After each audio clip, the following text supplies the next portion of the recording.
Welcome to Boy Time Podcast. We're gonna get lit time, yeah. Oh, it's your Boy Time Podcast. Coming in with the slam dunk of a theme song. Hi ho ho, it's me, the Kid Leroy, back at it again with a new episode of the Boy Time Podcast. And as always, I'm joined by Babby and Paul. Hello. Babby's dog got on the microphone there for a second. I didn't know I could make that noise, though. I impressed myself. Must have gone for a walk recently at 10 Yeah, p.m. He's like Yeah. 40 minutes away from me. Can you hear him? We have a slam dunk episode this week. Next week is probably going to be even slam dunker. Slam dunkiest. Slam dunkiest, because Summer Games Fest is this Thursday, Oh, June goody. 9th. So we'll be getting some gaming stuff then. We got some gaming stuff already. I believe it was on Thursday. We got a PlayStation State of Play. Most of it was third-party stuff, but the third-party stuff they announced was actually kind of epic. So we'll go into that a little bit. And me and Babby have both watched Stranger Things Season 4 Part 1. So we will be talking about that.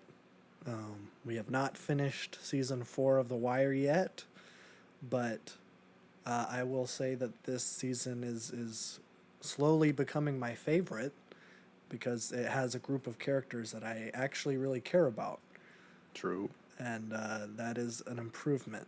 Usually there's like a couple First characters. time in 3 seasons. Yes. Usually there's like, oh, I really like Lester, or like, oh, I really like Omar or something like that, where something keeps me going.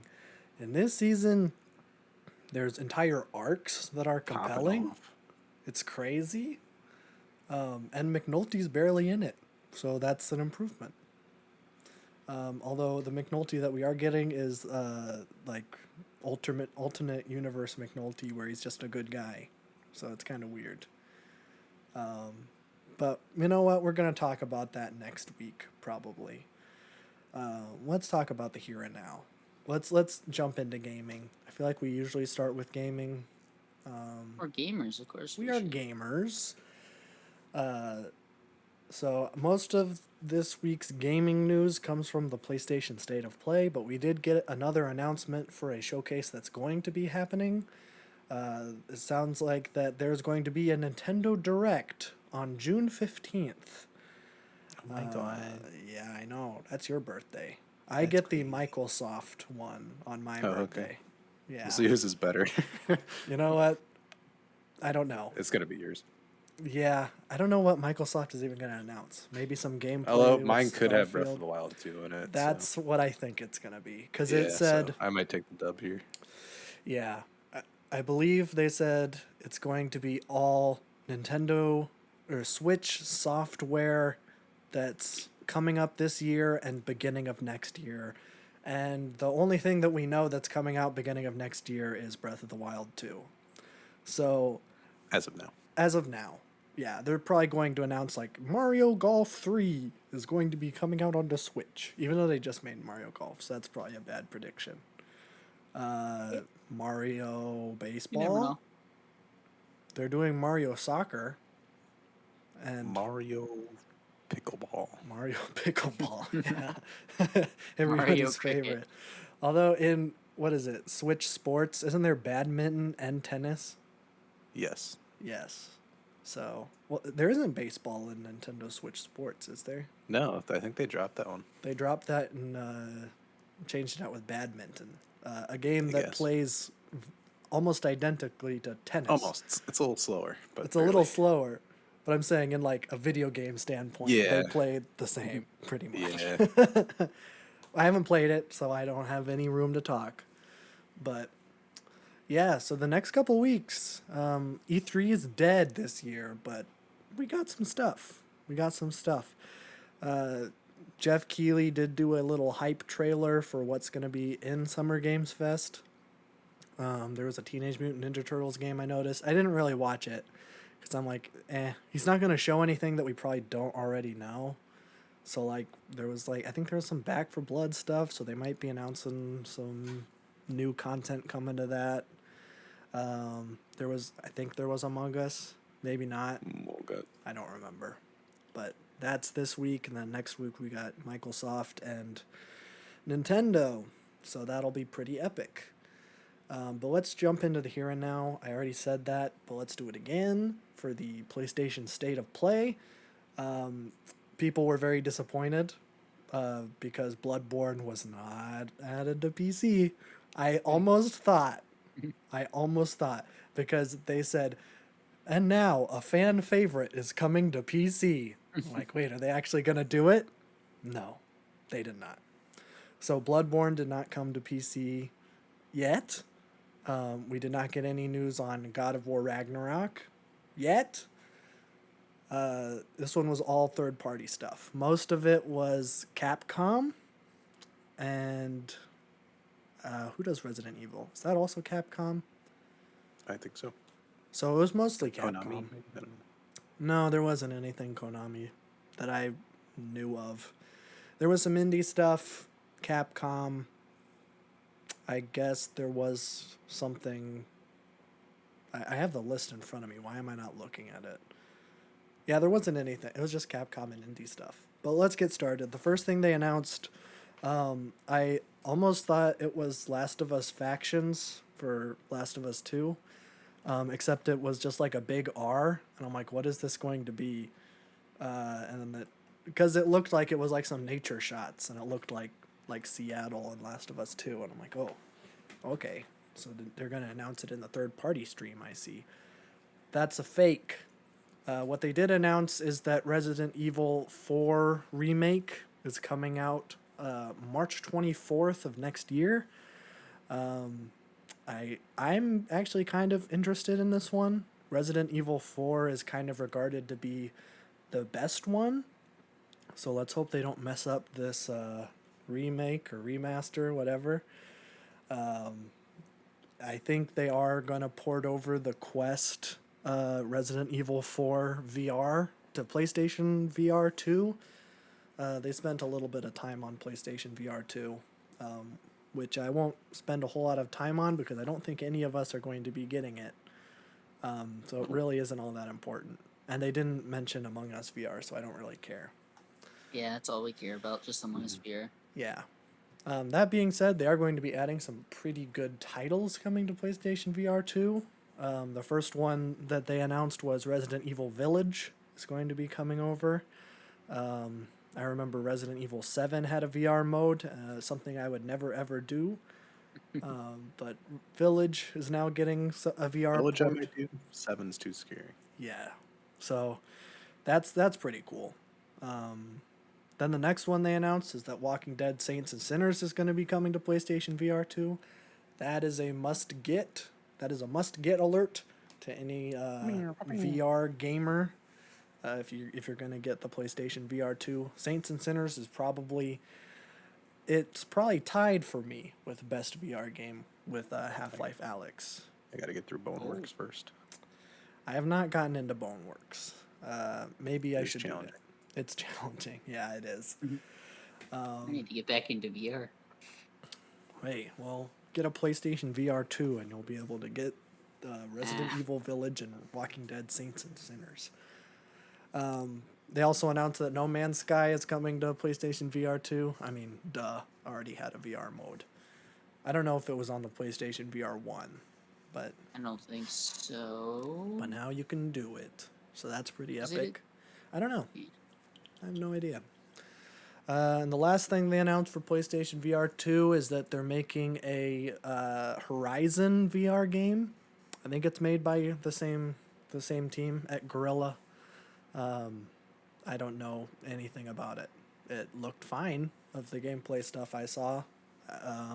So if you're into the Horizon Zero Dawn or Forbidden West, you're into that setting, then bada bing, you're going to get a VR game. So all of that's going to be coming to PlayStation VR 2. I don't think we have any release date for that yet. We've gotten a look at it, and it looks pretty good. So who knows? We'll see. Move on to non-VR stuff. The fan favorite game that is getting ported to PC was not Bloodborne. It was Spider-Man. Let's go. Yeah. So it's the remastered Spider-Man that was for the PS5. That's going to be coming to PC on August 12th of this year. So in a couple months. I would highly recommend this game. I think it is probably the best Spider-Man game, and I've played almost all of them. I'm the biggest Spider-Man fan in the world. That's not true, but I do like me a Spider-Man game.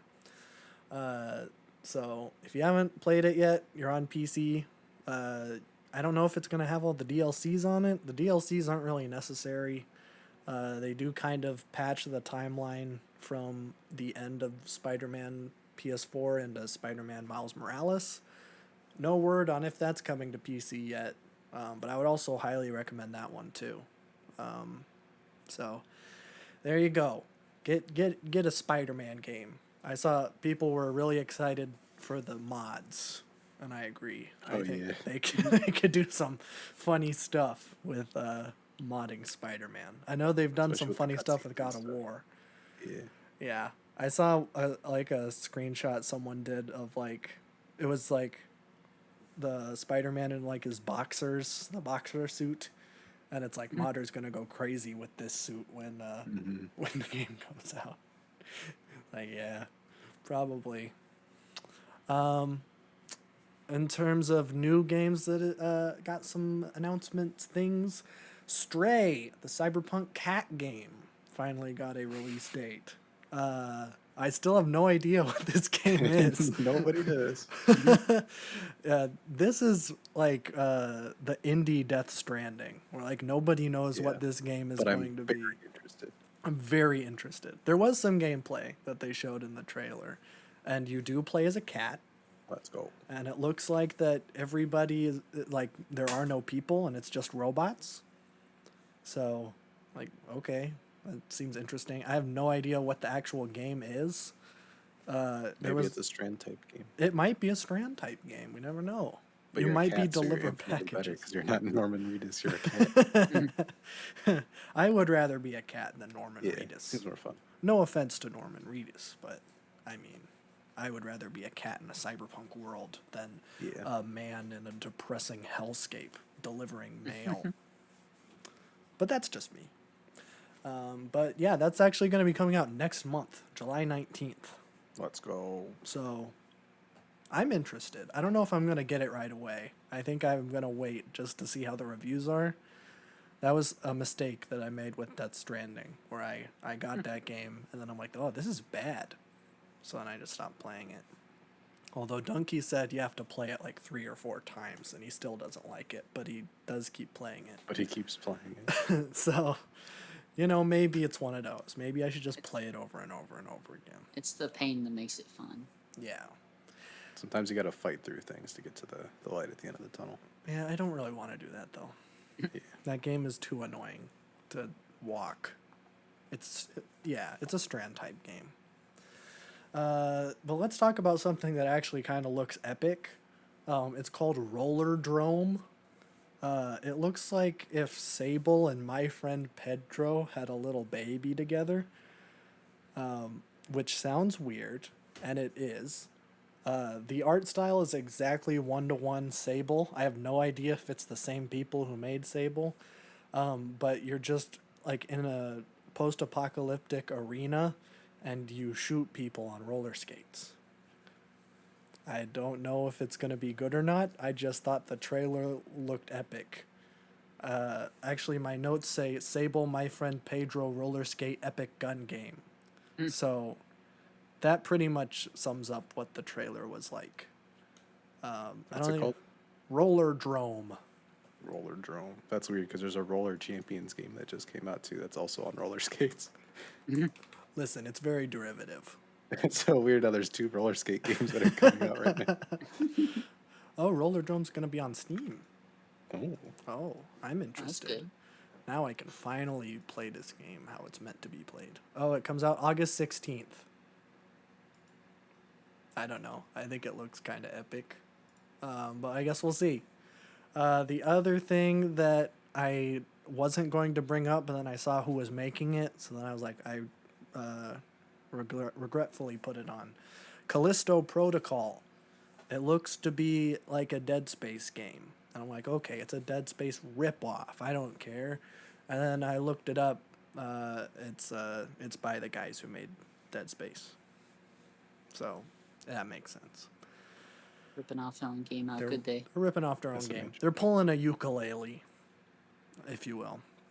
And I'm pretty sure that we're going to be seeing like an entire campaign mission at Summer Games Fest for this game. So Jeff Keighley seems to really enjoy it. Whether or not that means it's going to be good, I don't know. But it's coming out in December. So there you go. That was pretty much it for the PlayStation State of Play. And COD's coming to Steam. COD is coming to Steam? Oh, that's good. Yes. New one. I think, yeah, we're seeing MW2 at Summer Games Fest also. Mm-hmm. He's been dropping little hints as to what we're going to be seeing. Although he didn't say that we were going to be seeing Elden Ring last year. So True. we'll see. There's still some secrets. He's probably going to announce Mario Odyssey 2, if I were to guess. If I'm Ooh, a I betting hope. man. But yeah, I said that's it, and I didn't even bring up that they announced the new Street Fighter game, which is probably the yeah. biggest thing they announced. Street Fighter 6. Which is crazy that it's only at 6, because Mortal Kombat's on 11, I think, right now. Yeah, I was surprised. But what you have to realize is that they re-released Street Fighter 2 like 7 times. It's something. Skyrim approach. Yeah, pretty much. But I'm pretty sure whenever Street Fighter is played like competitively, I'm pretty sure it's always Street Fighter 2. So they like keep doing it over and over and over again on every platform. So now they're on 6. They made it an open world game. I don't know how that's gonna play. Just run up to people and just start Pretty fighting them much. and just go side scroller. Yes. So it looks like it's like it's a open world game in the same way that like a Pokemon game is an open world game, where it's like you can go around, but then like you walk up to people and challenge to fight them. So yeah, I don't know. It seems a little weird. I don't know. But we got like 2 minutes of gameplay. And it was like, okay, I'm not going to play this anyways because I don't usually like fighting games. But for people who like fighting games, like Donkey's probably very excited for this because he's a big fighting game guy. But I'm not. So I almost didn't even bring it up. But I felt like I should have. Journalistic integrity. That's right. I am a journalist. Yep. Yeah. Let's move on to movie news. Forgot Pokemon. Oh. Journalistic integrity. I didn't even It's already watch it. gone. Crazy. You talk about Pokemon. Pokemon. What is it called? Violet and Scarlet. Alpha Ruby and Alpha Diamond Sapphire. Romeo. ER. I don't know what their cards are called. Isn't it? I don't know. Scarlet and Violet. Yes, that sounds right. That's the new ones. 'Cause those aren't I opposite. think so. They're not, which is strange because they're always opposites. Yes. Although X and Y isn't technically opposite. It's just They're next two to each different other. axes on the graph, so they're the I opposite that suppose. way. I don't know if that's what they were going for. I don't know what they were going for. Well, no, because maybe because Z was the third game. I think. Oh, yeah, that's the other axis. Yeah. That could be. That's probably But it's it. also next to each other. But Scarlet and Violet, I don't know what the third game is going to be. Since Chartreuse. The colors on the color wheel are. And right I don't next know to what each they're- other. I mean, they could go analogous, I guess. We'll find out. It's gonna But this be is the second trailer. We got a little bit more gameplay. Got some new looks at characters and Pokemon. Man. That's Lechonk. This the is hog one. That's the hog one. Mm-hmm. I can't wait for them to just ruin it when it evolves. I don't know. I hope it turns into like Lethic or something. Ooh. I was I- like, if you start at Lechonk, how are you gonna go bigger? Lechungus, maybe? If they make it Oh, they better. Lechungus, then it's gonna be the best Pokemon ever. Yeah. So we got that dude who's like a pig. We got like an oddish that's like an olive since it's Spain. Oh yeah. So we got a little olive dude. What was the other one? There's like it's like a tiny lion, I think. Because I it's don't, I don't Spain. remember. Yeah, because it's Spain. And Spain is known for their lions. They really are. Some kind of cat, but it's really tiny. Weed cat? Weed Cat did make more appearances. We don't have evolution forms or anything yet. I'm guessing those will come like way later They before better the game not comes ruin out. Weed cat. They better not. Just turn him Everybody's into like like a lion. everybody's like keep 4 paws on the ground Yes. Yes. because that's their thing. Is they always like change it immediately. Turn him into a biped. Yeah, No thanks. yeah. But I don't know. Weed Cat still reigns supreme. I think. Yeah. I know some people like the depressed duck. I'm not a big fan of the duck. I like the pepper boy, the little dino guy. Oh yeah, I like he's him kind of too. he's kind of cute. Yeah. So I'll have to choose between one of those two. But the game looks pretty good so far. There's a lot of different areas. There's like a desert area. There's a forest. There's like coastal stuff. And we got the box art legendaries, which are like Oh. they're like lizards, I think. Yeah, there was some there was a controversy, wasn't there? Something with the new ones? I don't think so. I think people actually like them. I think that's why it's controversial. Oh. 'Cause I people thought actually there was like the something box about like an legendaries. engine or something on one of them. Oh, so one of them's like a I don't know what kind of lizard it is, but it's like one of those that has like the throat that like pops out or whatever. Oh yeah. But I think they're based off of that. So one's like an actual lizard, and then the other one's like a robot version of it. Yeah, I see So that. it's like one's mechanical and one's like an actual lizard, Interesting. which is kind of cool. There's at least enough differentiation between the two, so like you can actually pick the game and be like, hey, I want that one. They're not like just the same, Yeah. but looks good. I don't know how much it seemed like they're incorporating RCS mechanics into it. I don't think they're incorporating all of them, but a lot of footage was like of open area with Pokemon running around. So, fingers crossed they keep going with that method because that RCS was really really fun. So I hope they keep incorporating that Yeah. gameplay wise in there. But I guess stay tuned for whatever they do next on that. I'm not sure. We'll get more reveal and details and stuff later. It'll but probably. Well, I don't think it'll be at the Nintendo Direct. They just did a no, trailer. I for mean it's it. coming out in November, I think. They usually do their own things though. They have like Pokemon Yeah. Directs or whatever. Yeah, there might be a Pokemon Direct with it. Yeah.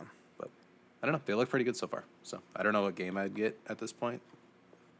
They did make emphasis of like trading, and there were like Pokemon that they showed in the trailers, and it looked like when you traded, like they used colors to figure out what game they're coming from. So we'll have to see what game specific Pokemon are in there, but it's usually how I choose. That's fair. But looks pretty good. Epic. Well, now that we got the Pokemon news out of the way, we can talk about movies. There's not a whole lot to talk about. But Frank Ocean's back. I'm waiting for the applause. You can put it in. Yeah. I most definitely will put in applause. Yes. Yes. You might say, no, this is the wrong category. We're not at music yet. Wrong. Wrong. Dumb idiot. Frank Ocean is back. He's been, well, I guess he's released songs since Blonde and Endless, but he hasn't been like back and dropping No an project album, or whatever. anything. Yeah. Well, he finally came back, not to do music, but to write and direct an A24 movie. I have no idea what to think about this. I am all for this. I'm sure I it'll think be. A24 and Frank Ocean is like a perfect pairing. That's true. I think if Frank Ocean were to make something, it would have to be an A24 movie. Yeah, absolutely. So yeah, we'll see. He's writing and directing. So that's interesting. Originally it broke that he was just directing, and then later details came out that he was also writing it. So we'll see how good of a screenwriter he is. He's a very good music lyric writer. So we'll see how much that translates. I guess I could say the same thing about Kendrick with South Park. Yeah. Fame. Well, Frank's done a lot more hands-on, like, work in design and Yeah. all of that. He's like a multimedia person, so I feel like this is more of a smooth thing for him instead of like someone like Kendrick. It'd be like Tyler if wrote something. That would I mean, make Tyler sense. has written something. He's done Loader Squad, but I yeah. mean, that whole area seems like they're a lot more ingrained in multimedia. Yeah, yeah, that's true. So I'm into it. I mean, Yeah. I'll definitely see it when it comes out. So it's nice to see him back in the headlines again, even though it isn't about a new music project. It's like, okay, well, it's nice to know he's still alive and still. He does a soundtrack. I'd be very happy. That would be cool. I feel like he'd make a bomb soundtrack. Yeah, like a real like Frank Ocean supermarket. Could be great. Yeah, for like his film that he's doing like that. That'd be a cool combo. Yeah, yeah, I could be Pull, down. Gambino. We'll see though. We'll see. This is like just breaking over like the last couple days, and not many details are known except that it is a thing. Similar to the Kendrick movie, it is a thing. We don't know anything else about it. The other little bit of movie things is that we hit the 1 year anniversary of Inside, which I didn't know it was 1 year. I figured it was more than that. But we hit the 1 year. Bo Burnham decided to come back. He tweeted "Stand by," and I'm like, oh man, is he gonna what? Is he gonna do a movie? Is he gonna go on tour? Start touring comedy again? No, we got like, I think it's like an hour 10 of Inside outtakes. So a lot of it is kind of inside baseball stuff. Like I'm sure you like people who haven't like made videos and movies would probably get something out of it. I thought it was really interesting seeing his process, and like I really enjoyed like when there were like these parts where he would like do a song and then there was like a grid of all of his different takes, and then like as the song goes, then you just see him like just like, I don't know, sporadically like pop out.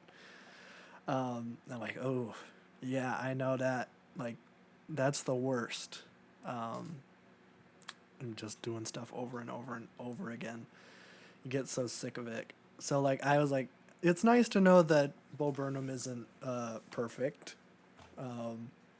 Because the way he puts his stuff together, it's like, it seems like it's so effortless for him.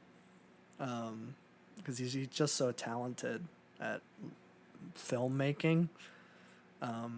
Like I just watched Gerard Carmichael's special, Rothaniel. It's directed by Bo Burnham, and it's one of the most like visually striking comedy specials I've ever seen. So he's very good at it. But we did get some new songs, a little bit of new material. It's definitely like B-sides of Inside. I am a little bit mad that he didn't put the chicken in Inside, because I really like that song, but I understand it would not have flowed right to have the song called Goodbye and then a song about a chicken and then you end it like that. That wouldn't work. So it makes sense to cut it, but yeah. I think the highlights for me, 5 years was really funny. That would have fit in like in the beginning of Inside, where it's mostly like comedy stuff, like FaceTime with my mom or white women's Instagram. 5 years would have been funny. I really liked the opening to that one, where it's like a voicemail. He's like, I'm leaving you this voicemail because I want the song to start with a voicemail. So if you can just like download it and send it to me as soon as you get this. It's like, yeah, it's kind of funny because Accurate. Yeah. And then I also really liked the All Eyes on Me alt.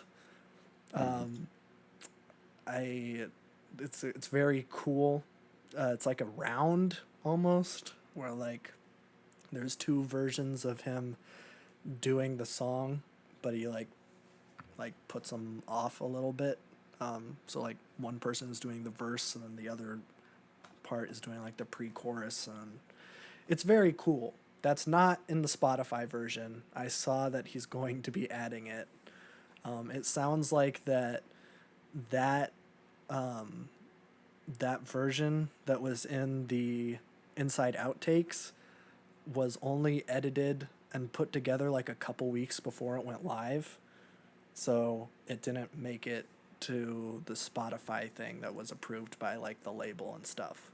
So it sounds like that the All Eyes on Me alt is going to be coming to the Inside Outtakes on streaming services soon, TM, but not yet. I'm just mad because he did a different version of the chicken on the Inside Outtakes, and I don't like it as much as the original that was in the video. So I would like him to add that next. That's weird. Yeah. Is it just like a studio recording? It's a little different. Like there isn't the processing on his voice, which is fine, but like, I don't know. There's like, so the song ends and then there's like 5 seconds of chicken sounds, and then that cuts out, and then he just says goodbye. So I think he just wanted like, yeah, there's a little bit like a more grand production. Like it like builds and there's like synths and like a bunch of reverb and stuff. But I like it when it was just him and the piano. I don't know. Yeah. I guess I could just record it on OBS and then upload it to Spotify myself. I've done that more than I'd like to admit, so it is doable.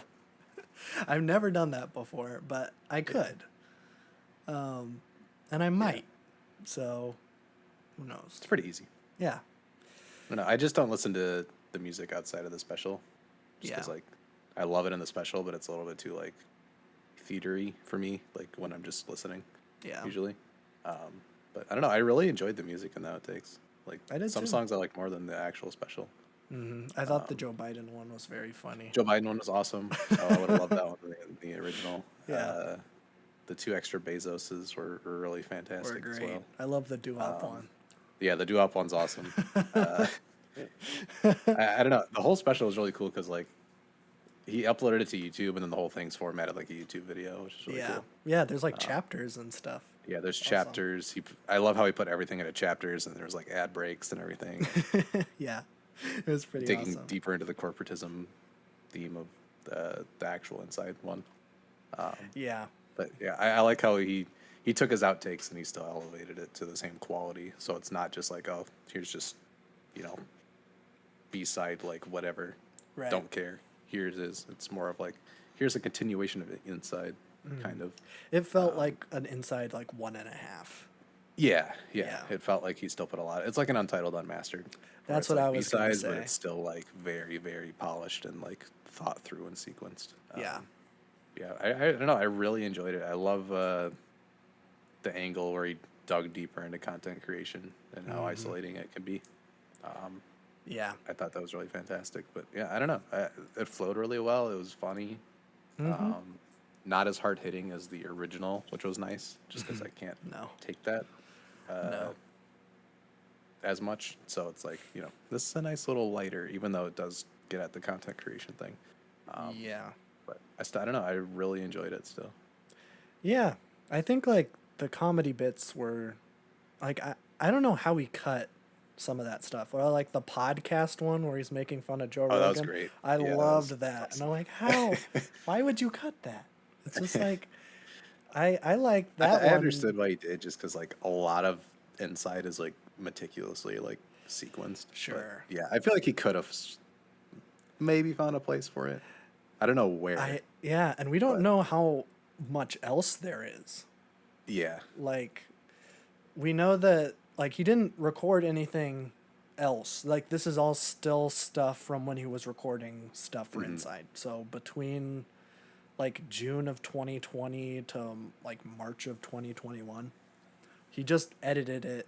I think it says on the YouTube description he edited it from April to May. So we just like sat down and got some old footage and put this together in a month, which is crazy. But I guess all the footage and stuff's already there. You just gotta edit. But yeah, it's really G dang good. It's worth the watch if you're For sure. into Inside and you're itching for some more Bo Burnham content. It's not gonna be Inside 2. Like, you do need to temper your expectations a little bit. But it's very good. Yeah, I enjoyed this as much as Inside. Okay. I love the scrapbook feel of it. Yes. It's a very different feel. But yeah, I don't know. It'll tide us over until whatever I Bo does aspire next. to be as good at lighting as him. I don't think I could ever. I don't know. I love his lighting so much, but I know how frustrating it is just to set it up. Yeah, that's true. Yeah, I don't think I will ever be as good at that stuff as Bo is. He's always been crazy with it, even in like his comedy specials from 2013. Like there's meticulous lighting choices and stuff like cued very specifically to specific words that he says that like switch stuff. Like if you want to see like a very like I don't know, before Bo was Inside Bo, I'd highly recommend What. That's his 2013 special. It's like Inside, it's a little more edgy because he's still riding the coattails of like his YouTube career, but it's very good. I highly recommend I feel like that Make one. Happy was more of a transition into where he's at now. Yes, you can take like the end. Well, literally, you can take the end of Make Yeah. Happy because he enters the door that Inside is filmed in. But you can take like I think the Kanye thing that he does, where it's that whole song is what Inside is to me. Where I don't know if you've seen it or listened to it recently. Yeah, I've seen. I haven't seen it recently, but I remember it. Okay, so he starts off and it's like 2 verses about like I can't fit my hand in a Pringles can. Like he's like setting this up that these are his biggest problems. So he like can't fit his hand in a Pringles can. When he goes to Chipotle, the person who fills the burrito always like overflows it, and like he's like, if you would have told me that like you're the burrito expert, you should be telling me that I'm getting too much in my burrito. And then it like completely switches into something more personal, and he's like the obsession with audience and like how he's like the audience is he craves like the attention and like the praise and stuff, but also he gets these panic attacks on stage. So it's like this like push-pull relationship with the public. And you can like that whole thing is like the beginning of Inside is pretty funny, and like there's a lot of like lighthearted goofs, and then the second half of Inside is depressing and soul crushing. So I would highly recommend the end of Make Happy. I don't think Make Happy is as good as What, but there is still some good stuff in Make Happy, and both of them are on Netflix. What's on YouTube, so you have no excuse. I haven't seen that one. You haven't seen What? I'm pretty sure I No. showed you What. Maybe we did. It was a remember long Make time Happy ago. more. Yeah. I'd watch What again if you wanted to. Because it's on YouTube. It's an hour long. It's easy listening. Makes you laugh at Bo Burnham. Ha ha. Funny stuff. So, I'll keep you posted if anything else happens with Bo. I was just surprised to see him tweet again because I know he hates Twitter. Yeah, I'll let you know if anything else happens. What's next in the world for Bo Burnham? We have no idea. He's probably going to direct the next Louis C.K. special. Let's go. It's going to be awesome. So let's move on to show news. We got a couple things that I'm excited for. I don't know if anyone else is going to be excited for this, but I am excited. Last week I was upset because they didn't announced Bad Batch season 2, they announced it literally the next day, and they did a whole trailer. Classic. Yeah, it's a classic move. It says fall of this year, and leakers have said that it's going to be September 28th. Which let me just double check if that is a Wednesday. It is a Wednesday, so that day does check out because Disney Plus loves Wednesdays. So we'll see. I am very excited. I love the Bad Batch. It's basically Clone Wars 2, and I love the Clone Wars. And then the other thing I'm very excited for, Our Flag Means Death Season 2 is official. Yarg. Gay pirate show. Let's go. This was the biggest surprise for me of, like, that show. I was, like, expecting just a dumb Taika Waititi show, like What We Do in the Shadows. But What We Do in the Shadows is pretty good, too. But what I got was a very sad, heart-crushing romance between Blackbeard and a gentleman pirate. It's so sweet. It's a good show. And I'm glad that it's getting a season 2. So, very excited for those two things. But now we have to talk about Stranger Things, Season 4, Part 1. Part 1. The show that has captured the hearts and minds of America's youth. And non-youth. Although, I feel like the people who were in Stranger Things on the 3rd season are not going to like this season as much. No. I'm assuming there's a group of people that like that. I'm Probably. sure there's some carryover. I feel like Stan Twitter would love season 3 just because they get so parasocial with made up characters that I feel like season 3 is that season. That was the thing. Like, season 3 was a big thing because Robin was a character, but I didn't think that Robin had enough to do to warrant the outpouring of support. I get that she's the only LGBT. Oh, I get character. the hype now. She's fantastic. I get the hype now. I love her in so season 4. She's one of my She's favorite so characters. good. They But pulled she- a Steve. Yeah, they really did, because I was like, why do people care so much about this Robin chick? I get that she's a little sassy, but other than that, she didn't have a whole lot to do in season She's 3. quirked up, And now she's quirked up white girl with a little bit of sass. and her fits are on fleek. That's true. I need her clothes. She's been very stylized. Although Nancy's been rocking Nancy's been doing full frickin' dresses and crap. and the bandana thing that she's wearing in the last episode. I'm like, okay, I see you. You're trying to look like Nathan Drake in that one Uncharted, Yeah. but that's okay. So yeah, let's talk about it. Stranger Things Season 4 Part 1 is a departure from the other season where it was super bubbly and look, 80s. Remember mall. the 80s? Remember when there were malls and people used to go there? Yo. Remember movie theaters and going to movie theaters instead of watching stuff on Netflix trademark TM? I do. I was a 90s kid. You weren't even an 80s kid. You don't even know. You don't remember I remember. Do you I remember had the George last Michael? 60 Do you remember Wham? How about Elton John? Are you a fan of 80s music? Heck yeah. I know I am. I know I am. You know what I am not a fan of? Season 40s 3 of music. Stranger Things. Oh. Ooh. Yeah. That it was season 1, amazing. Yep. Season 2, pretty good. pretty good. Season 3, Oh no.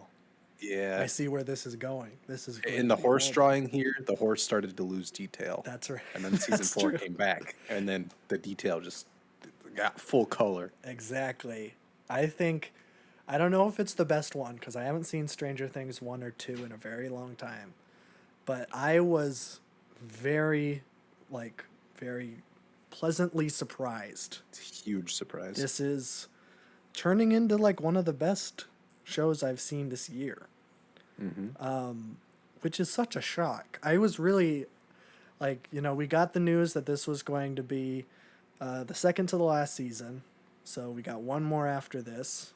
We haven't even gotten a whole season yet. So who knows? They might flub it in the last 2 episodes, but I don't predict that. So I'm like, oh no, this is going to be, Stranger Things 3 again. They're going to somehow bring back Hopper. I guess spoilers for Stranger Things, but who hasn't seen Stranger Things at Stranger this Things point? season 3 has been out for a long time. So Yeah. So, spoilers for season 4 though, going forward. yes. Short answer, watch it. If, as long as you can take it. Like, I don't remember how horror or how dark the first 2 seasons of Stranger Things were. Not nearly as much as this. Season 3 dabbled in it a little bit, but it was like still a lot lighter than this. Yes. This show turns into straight up David Cronenberg body horror at points. Not to that extent. Don't get me wrong. But No, but it feels like an 80s horror movie, like made in modern times. yeah, it does. It So does. you have the top of the line special effects and crap. Yeah, everything looks good except for the 11 deep fake in the Rainbow Room. That's actually another actor. Well, yeah, but they deep faked her head on it and doesn't. Did they? Yeah, That's why it looked weird. it looks Like that weird. actor doesn't look like I'm pretty sure they got like a child to come Yeah. in who was like 11's age at the time of season 1. But now Millie Bobby Brown is 18 or 19 now. she's so dressing like she's 47. Yeah, they got her in hospital scrubs. I think they do that because they don't want like her like feminine figure to show, which is probably good if you're still gonna try to make her look like a child, because she is an adult now. So yeah, I don't know. Where do we want to start with season 4? I don't know. I guess just the concept is, I think, what grabbed me initially, because I feel like season 3 lost the plot. That it mostly went to fan service. I want to say, characters Yeah. started acting different, relationships switched up, but not in like the progression of a story way, and more of like a look at how quirky these group of people are. You haven't seen these people together yet. It's like they took the Steve and Dustin thing from season 2 that everybody loved and then just ruined it. Yeah, it was By weird. trying to make other characters have the same kind of thing, but it didn't work. But And, here, it's like tone it down. Almost like season 1 start, where it's like, okay, everybody's kind of chilling. There's obviously like stuff that happened not too long ago, but like, basic concept. One person gets murdered. Here starts the mystery. Like Yeah. keeping it simple and streamlined while having these characters that are already fleshed out, I think helped it like a huge amount. Yeah, you don't start off with like the Soviets being under a mall in the middle of Yeah, nowhere, that was a little America. Mm-hmm. It's like, okay, you're losing me a little bit. Yeah, Stranger Things 1, very simple concept. Kid goes missing. Let's go find kid. And then now there's this crazy chick who can move people with her mind, and it makes her nose bleed. It's a very simple concept. It's a E.T. Kids on Bikes classic. And now it's kind of back. We're back to the classic Kids on Bikes formula.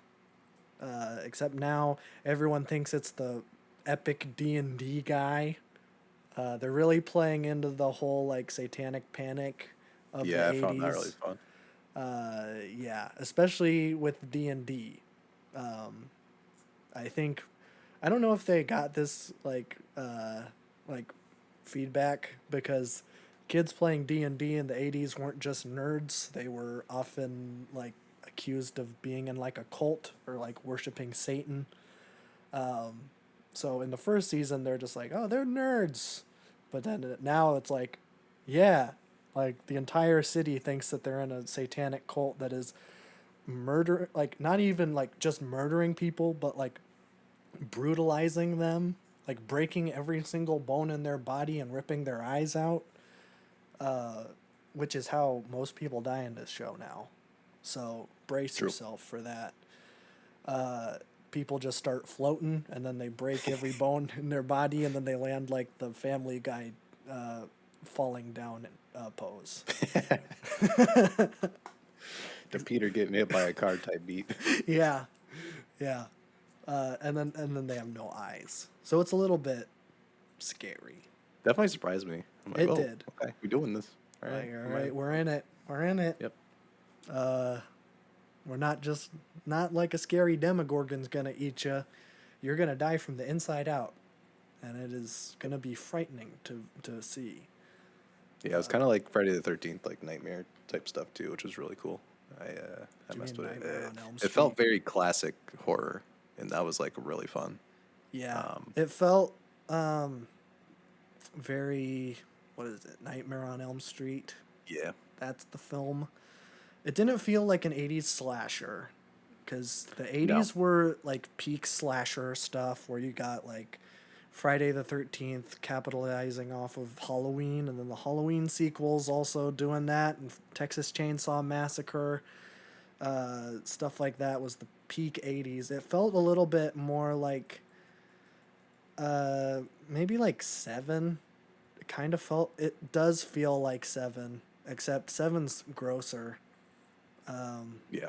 But yeah, I don't know. I don't really know where to go. I think I really enjoyed the character dynamics here.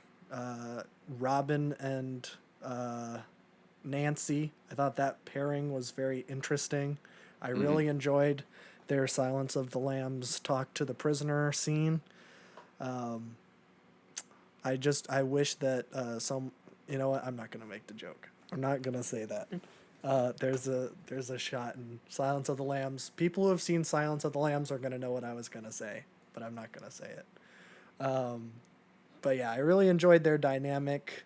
I like that Steve is frustrated with Dustin now, because he should have been in season 3.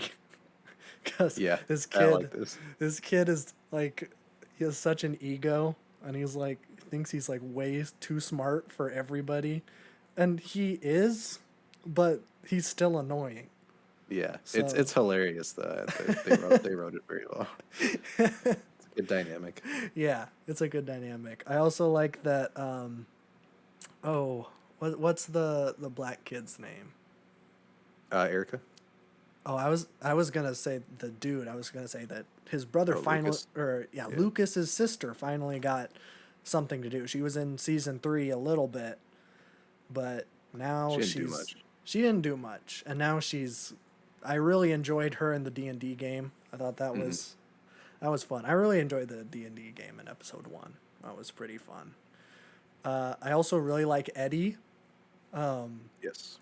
He was I don't know. I was like, oh, he's a little like cringy and way over the top, but then you kind of start to like him because he gets traumatized to the like a crazy amount, and now everyone thinks that he's murdering everybody. Which I gotta say that whoever took Hopper's spot, this guy who was like a deputy, he's a dumb idiot. It's like, do you not know that there's like this upside down world that you live in? Like, were you never privy to that? Because Hopper knew. Like, Yeah, I don't think the rest of the police knew. okay. Because I'm like, I was surprised because I remember seeing him, and I didn't know if he was like with Hopper when he did like. I don't think so. I think Hopper did this like rogue cop shtick in season 3. Okay, because I was gonna say if he knew that like the upside down was a thing, then he's like, why is he like, this is something that a human being would be capable of, breaking every single bone and ripping someone's eyes out. Yeah, it's like that doesn't seem like something that a 18, 19-year-old boy would do like a lot. I don't know, maybe once, but it's a little extreme. But yeah, I don't know. I really like this. Even though Hopper is back. Yeah, I still don't agree with that, but like, I've accepted it now, so I'm just gonna roll with it. Yeah, he's a shell of a man. So that was cool. I like seeing him very sad. Because frankly, he should be. He shouldn't be alive. Yeah, he shouldn't be in this season. Although I don't know what other subplot they would have fit in without that. I feel like that took up like a chunk of the last episode. It did. which is fine. I did enjoy Winona Ryder and whatever, I don't know what his name Murray. is. I don't know his actors. Yeah. Yeah. I can't even. I just know her as Winona Ryder. I don't even know her character's name. Freaking Joyce. Joyce. Man, you're so good at this. I watched the same show you did, brother. I know. I'm not good with names. When I first started this season, I only knew like everybody's actor name. I had no idea what the kids were or anything. I just knew everybody by actor name, which is weird because I never know actor names. Yeah, it is. It's weird that I know all of the kids' names. Yeah. Where it's like I've never seen Gaten Matarazzo and anything else except Yep, for that but, like- prank show that Netflix made with him in it. And I've never seen Noah Schnapp in anything either. But that's Will. That's Will. Yeah. But call him Noah for the first call two him episodes because I don't remember. Nope. And I saw that the Duffer Brothers came out and said that they forgot that it was Will's birthday. Oh, they did forget. They that. forgot. Darn. So they said, we're just going to play it as if we forgot because otherwise it's really sad. Yeah. Yeah, it is. Although that was kind of on par with what Will was going through in the first part of the season, so Yeah. not the worst mix-up. Yeah. But I love the Jonathan Stoner arc, by the way. Oh, I love Argyle. Argyle's fantastic. He's like my favorite character. I Yeah. love him so much. They're so good at writing like these weird, like quirky stereotype characters that like really work. Yes. I like that it doesn't take itself too seriously because it does feel like an 80s movie. It's not taking itself seriously. It's No. very open and still got this quirk to it that I really like. Yeah. But we'll see if he develops at all in season 5. I don't necessarily need it from him. I don't know how big of a role he's gonna play, but now he's kind of in the group though, so we'll see what happens. Yeah, I would like him to have a major part in part 2. He is driving the boys around. That's true. He is the driver. I've seen that Noah Schnapp is a big proponent of shipping Mike and Will. Okay. What are your thoughts on? I don't know if I see that yet. Yeah, I was thinking about it, and I'm like, okay, I can see I it. could definitely see Will in on that. I don't know about Mike. Here's the thing. This is what I think about Mike. It's established that he either doesn't love Elle or is having a hard time vocalizing it.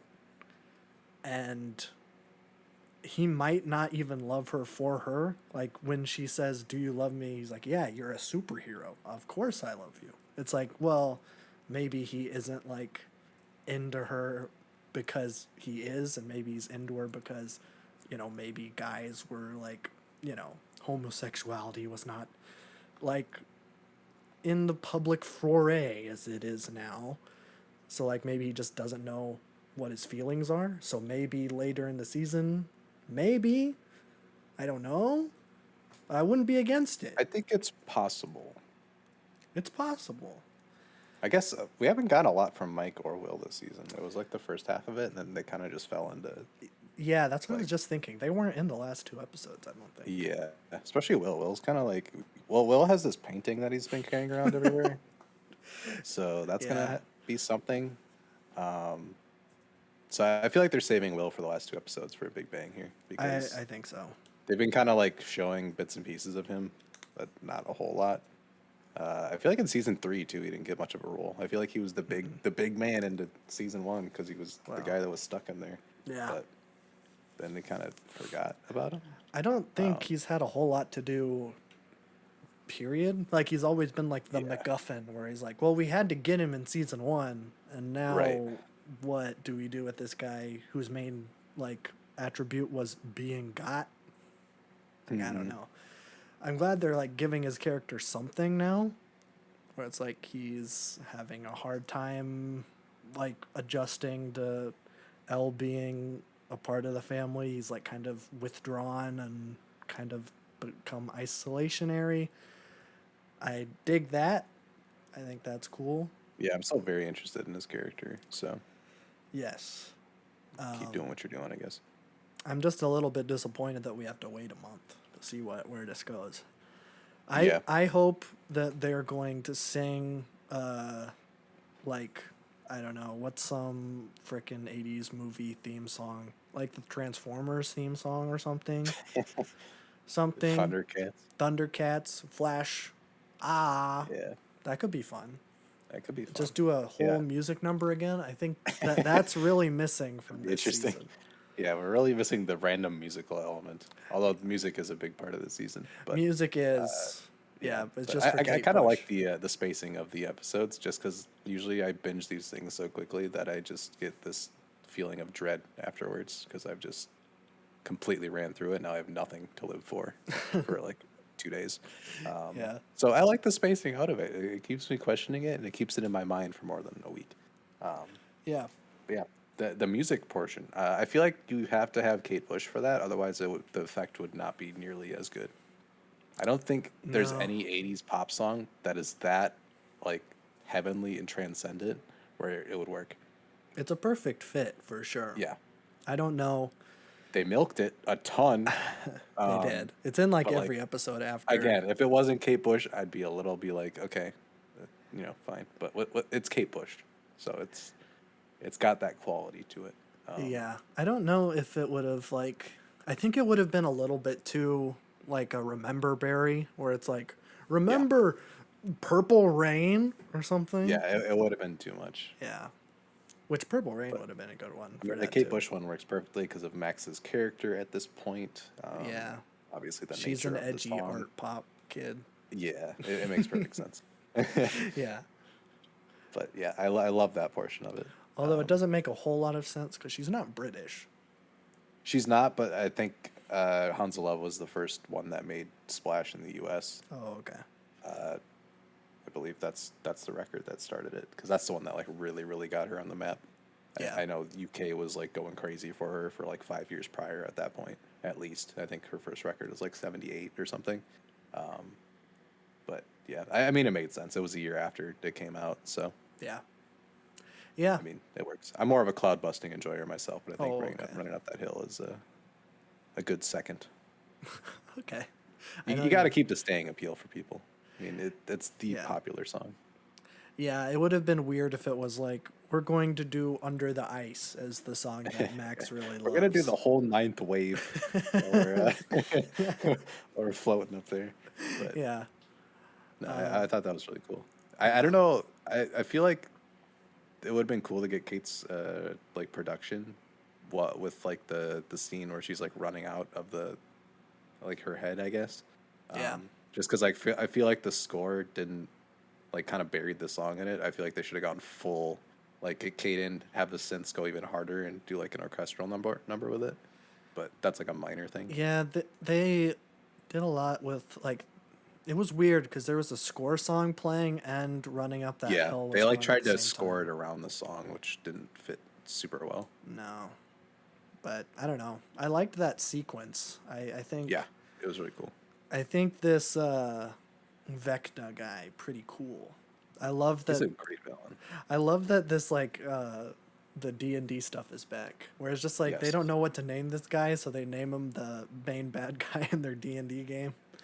It's like, okay, that's kind of funny. That's the cool part about it. Same with like the mind flayer and stuff. I'm like, that's awesome.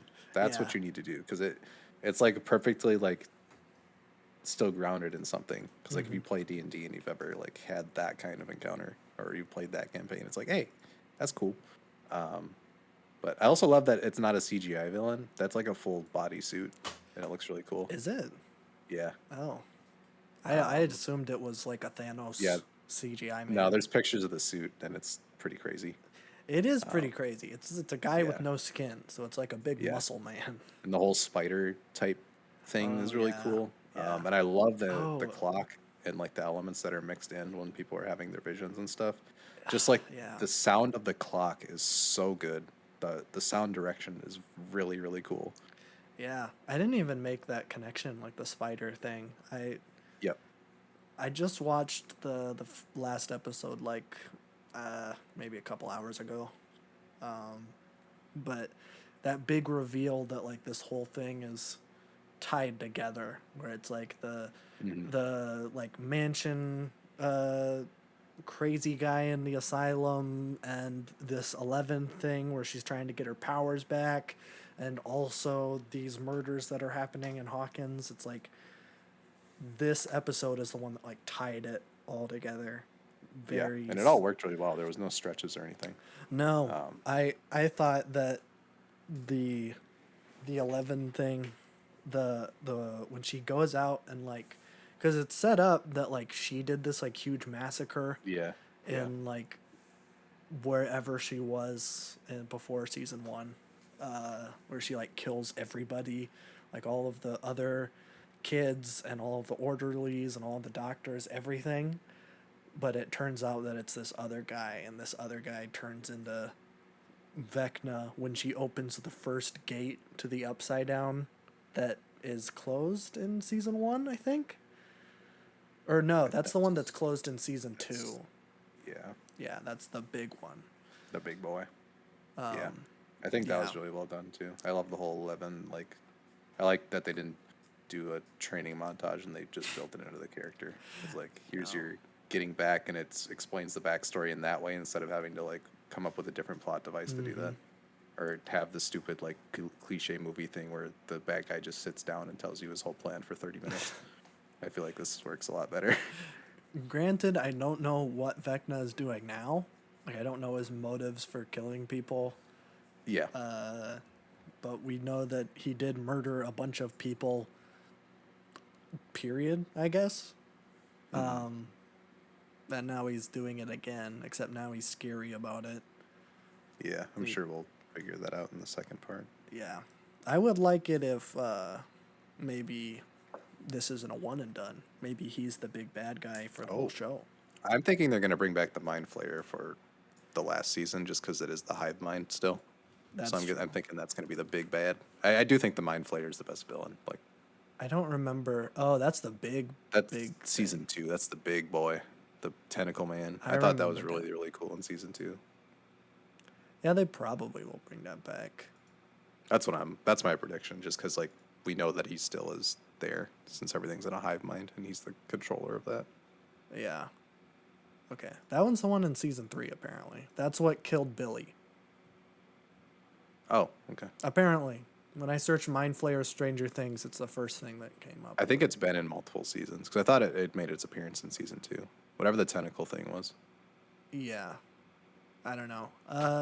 But before we wrap up our thoughts on the season, I think we pretty much said everything. Noah Schnapp needs to get a haircut. Yeah, get him out of that bowl cut.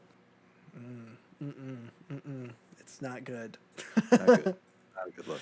I mean, it makes sense, but like, come on. He's outgrown it. Mike's out here styling. You gotta Mike catch Styles. up. Mike looks like he's about to go to a Playboy Cardi concert. Like, you gotta saw step that. up your game. Someone said, I know it's in the 80s, but this dude definitely listens to Yeah. Playboy Cardi.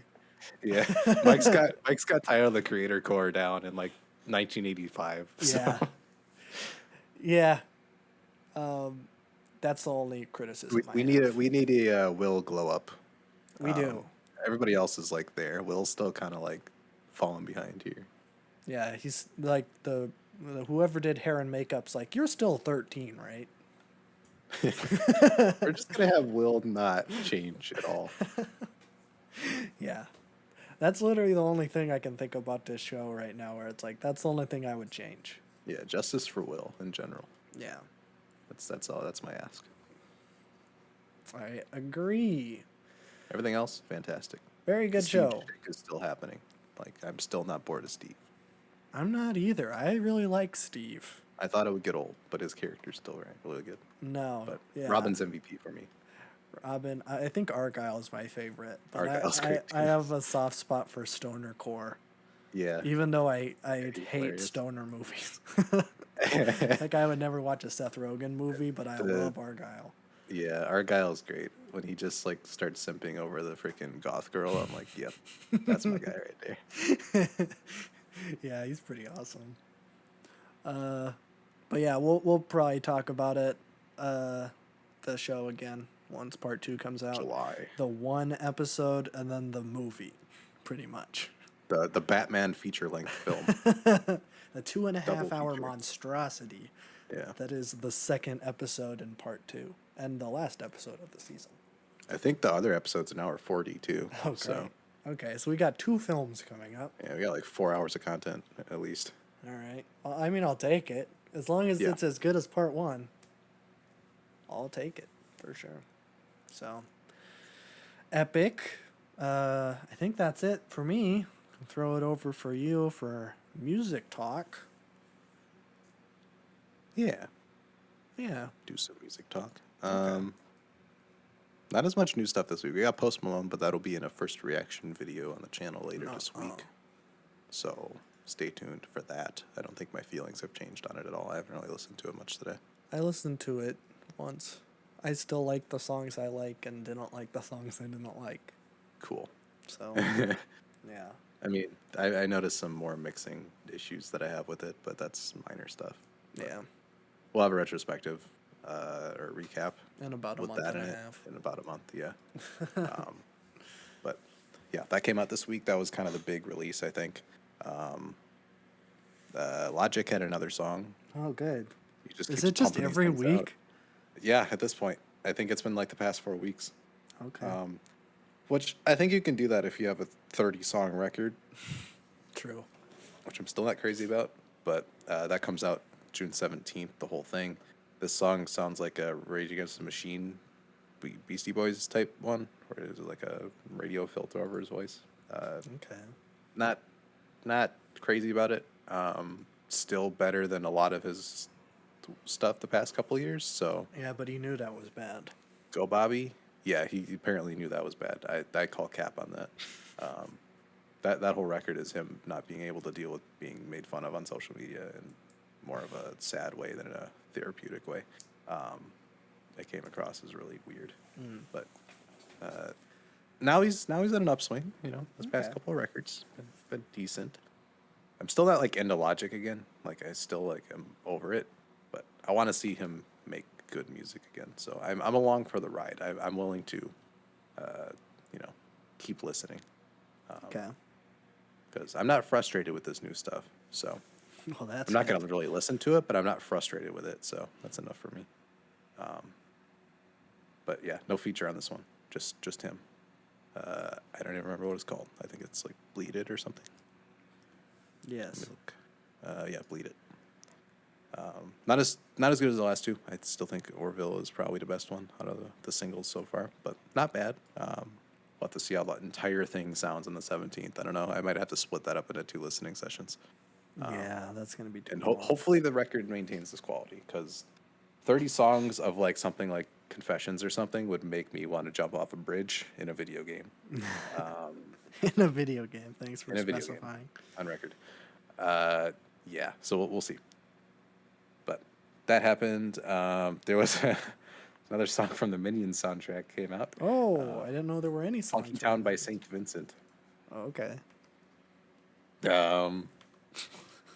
It sounds like a song from a Minions soundtrack. Oh, no. Is that a bad Yeah. thing? I mean, it's not horrible, but it's not nearly as good as the original. Well, It's weird. There's some weird production choices. It's not like the groove's weird. I think it's not like Okay. the basic Funky Town groove. It feels a little off. how's the Tame Impala song? The Tame Impala one's pretty good. Okay. That's an original song. Oh, with Diana think- Ross and Tame Impala. Like 80% of the record's covered. Yes. But the Tame Impala one's real, like new song. Okay. Pretty good, considering. But yeah, this one sounds like a freaking Minions soundtrack. Not horrible, but nothing I'd ever listen to ever again. It's just like a weird Funky Town cover. Okay. I don't know But anything I think about that St. Vincent. that whole record's coming out in the next couple months. I think it's in July. I think that comes Is that out. when the movie come? I don't know. I don't know, but I think the record comes out in July. I'm not seeing the movie, but I'll listen to the soundtrack. The movie comes out July 1st, Okay. so it'll probably be around there. That is a Friday, so they could drop it on July 1st with the movie. Oh man, why is I don't know how Michelle that works Yeoh's in it? How are you gonna go from Everything Everywhere All at Once to Minions To 2? Minions. Go where the money is. I guess. She's going to be in both of the best movies this year. That's great. Yeah. What if she gets a freaking Oscar for Minions and not for everything? I think everything's probably gonna sweep this year. I hope so. I hope so too. It better. But yeah, so Minion soundtrack. It'll be an interesting listen. That Yeah. might be an interesting video, possibly. I think that could be fun. Um, but yeah, that's a thing. Next, Angel Olsen, new record, Big Time. This is the first record I've listened to by her, which is probably a war crime because I know everybody talks about All Mirrors from 2019. It's like one of the best records from that year. Haven't listened to it. If you want to, if you want us to listen to it, request it. We'll put it on. Should be pretty good. Okay. But Big Time is country-esque. It's country in the terms of like a golden hour country record. And Okay. after first listen, I think it is, on par with golden hour for me personally. Oh wow. I think this is really great. It's kind of like a Big Thief record this year, where like Yeah. there's country elements, but it's not necessarily traditional pop country. It's got some folky elements. It's got some really like airy production and stuff, which is really great. Her voice is fantastic. A lot of these songs are more slower, like slower country stuff, which I can get down with. But yeah, off of first listen, I can't really pick out like songs too much. I was just kind of like making food and listening to it, and it was a nice time. But yeah, really enjoyed it. It feels like a good summer album when you're just walking outside or chilling outside or by a campfire or something. Should I give it a listen? I think you'd enjoy it. Okay. Yeah, it's just very easy listening. I need to dig into it more because I'm sure there's more there than just like, oh, it was good to put on the background. Duh. But off first listen, very pretty. Some songs are more country than others, and I don't mind that. I think the songwriting is really great as well. So check it out. I'll have to get into more of her catalog eventually because I know she's often brought up in the indie folk area. And I do as love one of the indie best. folk. So, yeah. That's everything new this week. I have lost my mind in other records, so we can go there, I guess. Okay. I have completely lost it. Swans, I did 2 Swans albums this week. Just because I couldn't really stop myself. I was just going to do the Seer and then wait. But I gave the Glowing Man a listen yesterday for the first time. So probably won't talk about the Glowing Man as much just because I want to dig into it more. So next week I'll probably give full thoughts on the Glowing Man. But I have the whole trilogy of this last decade done now. So there's that. I feel like I've gotten the formula down, so it's a lot easier for me to kind of get through these things, or as easy as it can be for a dense 2-hour record for all 3 of these. Yeah. It's just 6 hours of incredibly challenging music.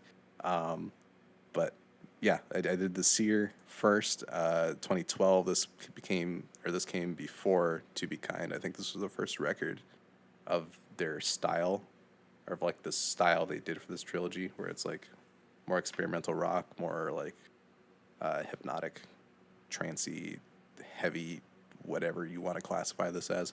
It's less post rock and more just like experimental, like drone. But the Seer, this one was a lot easier to get into. This was a lot more accessible than To Be Kind. I don't know if that's constant throughout the community, if that's what they think, but that's kind of what I thought. Maybe it's because I've had To Be Kind as a precursor. But this is like the album sounds like the album cover. That's the best way to put it. It's a cult of a record. Okay. Yeah.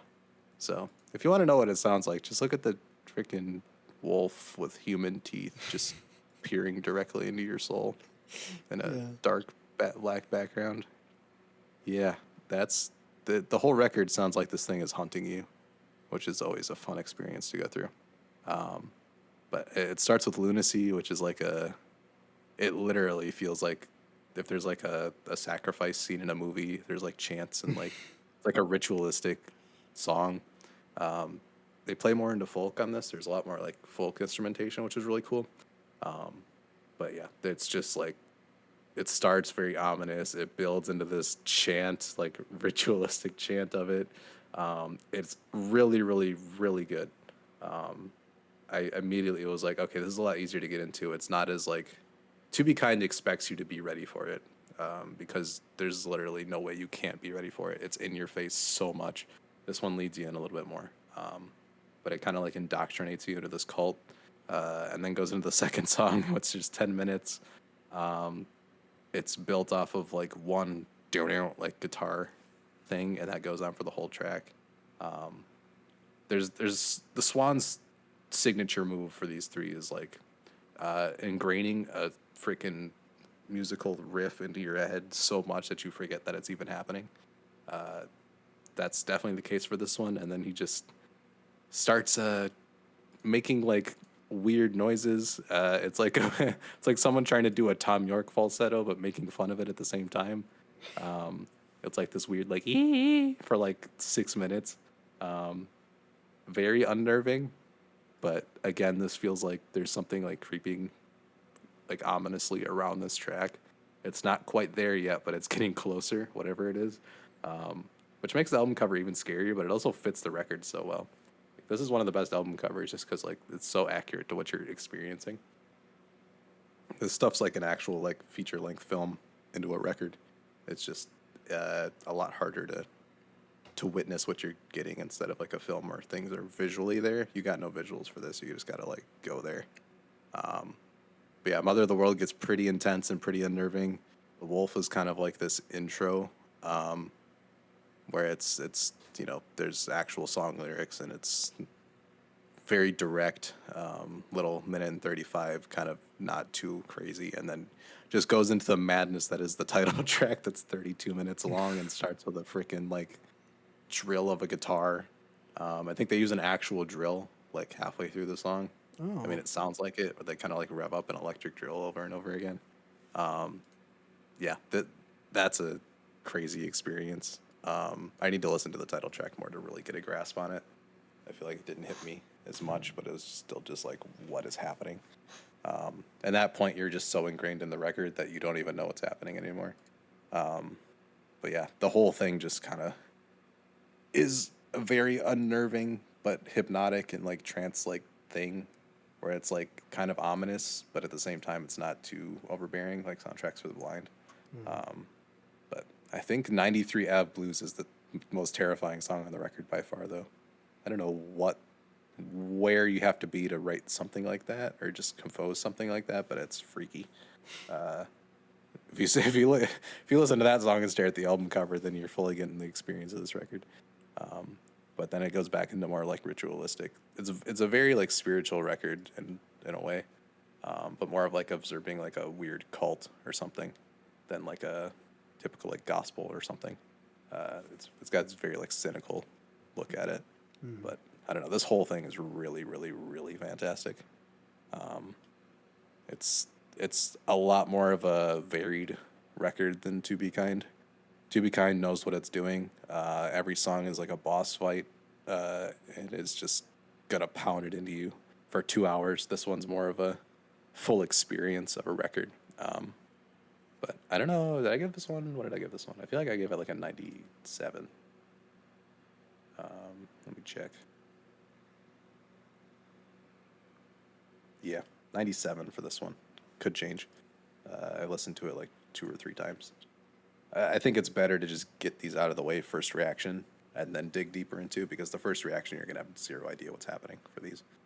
Yeah. It's literally like you have to just do like a read of like a screenplay or something first, and then once you see it with that in context, it makes more sense. It's like you have to get over the feeling of, okay, what is this record? It's 2 hours. It's this giant thing I have to sit through. But once that happens, then it's easier to get back into it. Yeah, the Seer is fantastic. To Be Kind grew on me a lot in a week. There's something about that record that is just so unspeakably like powerful. I finally got like why Oxygen is like the top Swan song for a lot of people. The energy in that song is the most I've probably ever heard in a song. I've seen some live performances too where it's just absolute insanity. I think the record is like near perfect. What's weird is they don't seem to play like traditional musicians where it's like everything's thought out beforehand. It seems like everybody takes cues. Like everybody has their sections drilled down to the max, but they all move. It's kind of like an orchestra, but instead of the conductor, you have like the front man, and they all follow him. So like whenever he does like in live performances, he'll do like a certain move, or like shift a certain way, and then the rest of the band will know to like go to the next section. So it's all based off of energy, which I think is an interesting thing because not a lot of people do that. Yeah. Especially with songs this musically like dense and like thought through. It's kind of unheard of to be like, okay, we're doing incredibly difficult compositions, and there's 5 of us, but let's just like bubble it down to the most like primal rock music ever, and whenever we seem fit to shift, we shift. And I think that's what makes the record like so incredibly different, and one of the best rock records I've ever heard. But I think I had one listen with Bring the Sun where I really got it, and I think it just changed the entire like way to view the catalog. If you let the music take you, incredible things happen. I think everything just kind of fell into place correctly, because the music is so repetitive that it will drive you insane if you're not here for it. You have to like be in a certain mood where you're like, okay, this is the time period I'm allowing myself for this. Here's the right mindset to be in. I know what I'm getting because I've listened to the record already. Like it's going to be incredibly repetitive. But once everything falls in place and you really get into that song and you really pump the volume on it, it is like the most transcendental, like weird experience you ever have. It's like you enter the flow state while listening to a piece of music, which I didn't know could happen. The flow state is basically like when you focus on something so hard, your brain kind of like can do it without you thinking or like actively thinking. It's like a trance. I don't know when it happens the most, but it's happened to me a lot when like gaming and stuff. Like or I'm sure when you're a musician too, it happens a lot. But it's a thing that happens to people. You probably had it happen to you at some point.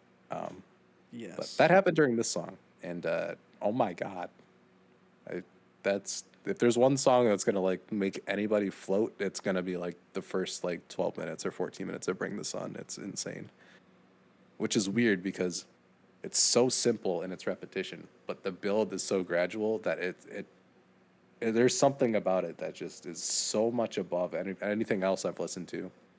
But yeah, if you're in that experience, it's like a mind-changing, like life-changing experience when something like that happens. It's like, wow, that just flipped the whole record for me. It's like, okay, I understand it now, and that is possibly the best 12 minutes I've ever heard of anything, ever. But yeah, it's so brutal. It's so loud. It's like engulfs you so much where you can't really do anything else while it's happening. You're just kind of like in awe of what's happening before you. And I think like there's a trilogy in the long songs of these records that I'll get into. But I think the one that makes it for this one is like there's this chant of background vocals and the lead singer just constantly amping this thing up as it's going.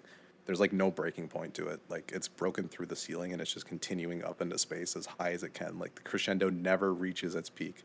The energy keeps building in like some insanely weird way.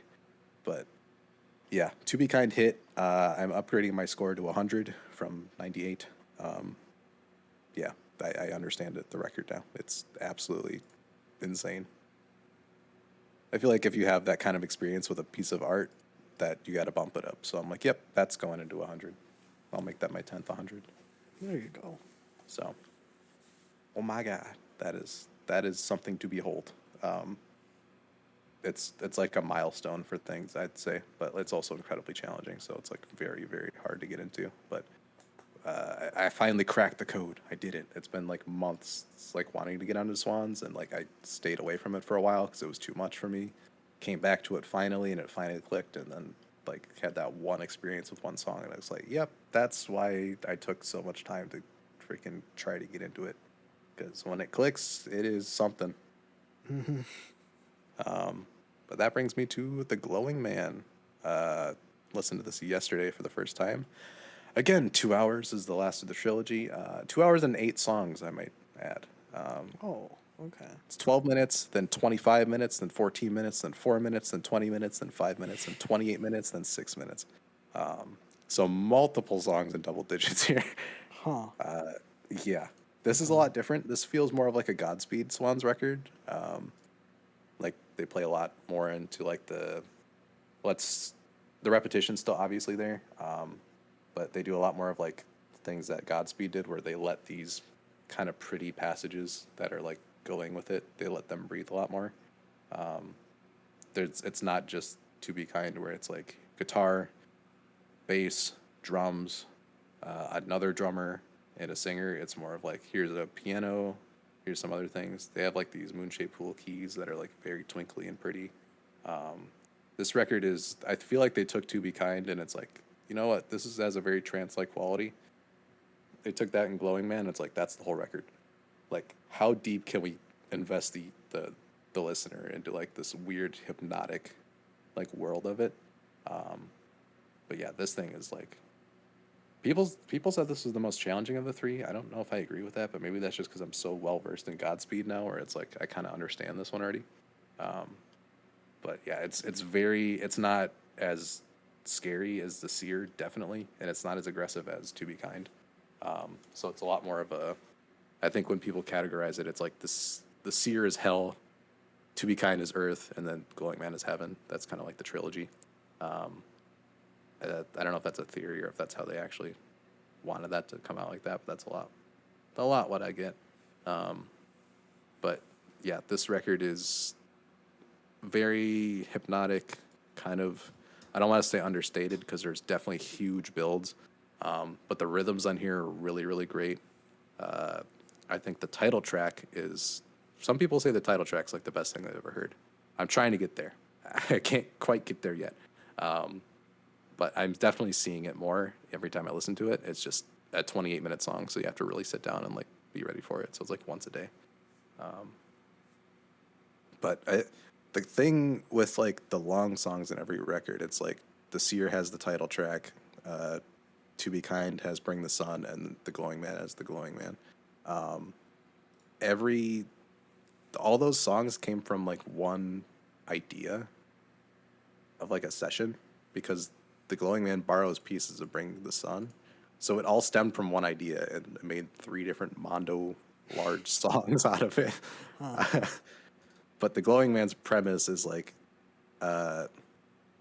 he wanted to write about this like weird like possession that happens when he like gets in the zone when he's performing live, where it's like something comes over him and he's not really like thinking, he's just doing. So it's again like that flow state.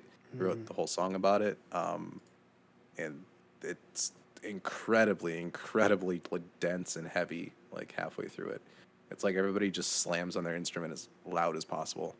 But yeah, it's the same thing where it's like, okay, he definitely writes this with this feeling in mind. That's what the feeling they're going for on these records are.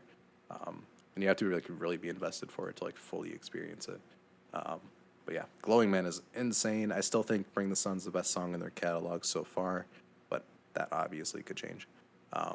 But Glowing Man's also incredible. I'll talk about it more next week because I want to dig into it more, because I feel like there's a lot of potential in that thing that I'm not quite hearing yet, because it's literally so hard to go through a 2-hour record and stay engaged the whole time. I feel like the weekend is when I really get to like get in there, because I don't have to do work or anything when I'm listening to it. I'm just like, let me get through this thing and truly experience it. But yeah, those are the 3 Swans records, so I'm going to keep digging into them. But man, that is an insane trilogy.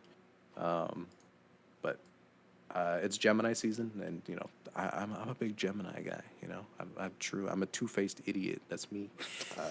So when I do something like freaking the Seer and the Glowing Man, I gotta counteract it. So I went to Sigur Rós again. Wanted to check something else out from their catalog. So I listened to their. I don't know what this album's called. Zero. It's just an open parenthesis and a closed parenthesis or bracket. So Oh, there's not okay. really a name for it. Yeah. But it's a lot more ambient than the one I listened to before. I don't know how to say that name of that one either, but it's the blue one with the baby on it. Everybody knows that one. Everybody. But knows. this one's more ambient. They did a lot of soundtrack work, but I think this was before this point still. But I've been going to sleep to this album, so I don't remember the last two tracks because I'm always asleep before the last two tracks. But this is like just insanely calming. Like the easiest listening music possible. This is again fantastic when you're working or something. It's just very, very calming. Everything seems just right. This one's a lot more ambient and like I get visions a lot more of like nature and stuff than I do in this one. Than the last one. The last one has a lot more of like these heavenly like guitar solos and crap. But this one's also very, very good. So if you ever need background music or anything, just like to make you feel very nice, this one's like going to the spa. Oh, okay. Very pretty. I think that's it that I did. Might have done. Oh, I listened to the entire Fishman's live album because I only listened to the freaking long season for a while. But listen to that whole 2-hour project. That did not seem like 2 hours at all. That was like zoomed by. Very good. Very vibey. It's just kind of like jamming out while listening to it. I can't really pick out the songs or anything because I wasn't looking at Spotify at all. Like I couldn't tell when the song switched or anything. It just felt like a live performance. But the whole thing is just really, really groovy. They do a lot of different styles. There's a lot of like reggae stuff on there, but then there's also like Japanese pop type stuff, which is really cool. So, very good record there. That's another feel good one. Okay. I still have to listen to Long Seasons. I keep meaning to do it, but then I always forget. But now I have to listen to Big Time because you said it's like Casey Musgraves. Yeah, kind of. Casey Musgraves and Big Thief combined. That sounds good to me. Yeah. Yeah. Long Season. That song is still got me. It's fantastic. Which also has like a freaking trance hypnotic quality to it. So kind of similar to Swans, except it's very dreamy instead of hammering guitars into your ears. So a little different. Yeah. But that's all I got, I think. Unless I'm forgetting something, which I probably am. But I think we have a Lucid solo record next week, because that would be the 10th, I believe. Yep. And then Logic after that. That's awesome. That's really cool. When is Chant coming out? I don't know. I feel like it's got to be somewhat soon. Be waiting for that. It's disappointing me. Please come out. I've never listened to anything of his. But I just need Big Day 2. It's not going to happen. You don't know. No way. It could be really bad. Hearing from the songs I've heard already, it already sounds better. So Okay. I'm hoping for a really bad record. Okay. Knowing nothing about Chance the Rapper, never listening You to have a no emotional single connection. song except for Bawling Flossing. Yeah, I'd be praying on his downfall too. That's the only experience I've had. Yeah. So, I haven't listened to anything. Epic. Nothing Just new. white noise all day. Been listening to Post Malone and Father John Misty, and that's about it. So, Keeping it simple. keeping it simple. You know, I have this summer class I'm taking, so it's like I don't want to listen to some guy be angry at me for 2 hours. Some cult chanting. That does not sound right. I already do. It feels so good. I listen to some guy yelling at me about Indian history for about 2 hours a day, so I don't need any more. But did it have a hypnotic groove and a deep, soul-crushing, soul-shattering, shaking guitar lick? No, it's just the guy talking. Darn. Yeah.